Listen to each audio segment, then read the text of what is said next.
and else blocks allow us to branch execution depending on whether a condition is true or false. But what if there are more conditions to take into account? This is where the elif statement, which is short for else if, comes into play. But before we jump into how to use it, let's take a look at why we need it in the first place. Let's go back to our trusty username validation example. Now, what if your company also had a rule that usernames longer than 15 characters aren't allowed? How could we let the user know if their chosen username was too long? We could do it like this. In this case, we're adding an extra if block inside the else block. This works, but the way the code is nested makes it kind of hard to read. To avoid unnecessary nesting and make the code clearer, Python gives us the elif keyword, which lets us handle more than 2 comparison cases. Take a look. The elif statement looks very similar to the if statement. It's followed by a condition and a colon, and a block of code indented to the right that forms the body. The condition must be true for the body of the elif block to be executed. The main difference between elif and if statements is we can only write an elif block as a companion to an if block.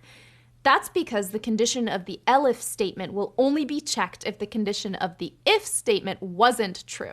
So in this example, the program first checks whether the username is less than 3 characters long and prints a message if that's the case. If the username has at least 3 characters, the program then checks if it's longer than 15 characters. If it is, we get a message to tell us that. Finally, if none of the above conditions were met, the program prints a message indicating that the username is valid. There's no limit to how many conditions we can add, and it's easy to include new ones. For example, say the company decided that the username shouldn't include numbers. We could easily add an extra elif condition to check for this. Cool, right? You now know how to compare things and use those comparisons for your if, elif, and else statements, and you're using all of them inside functions.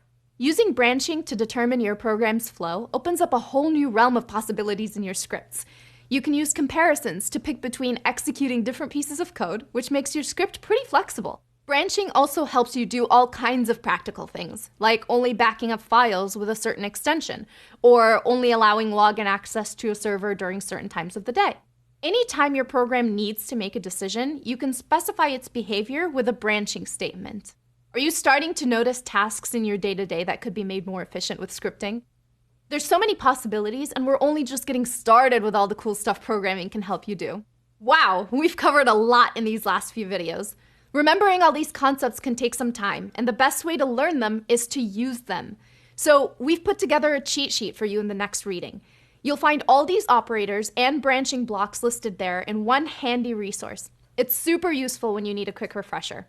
So no skipping the reading.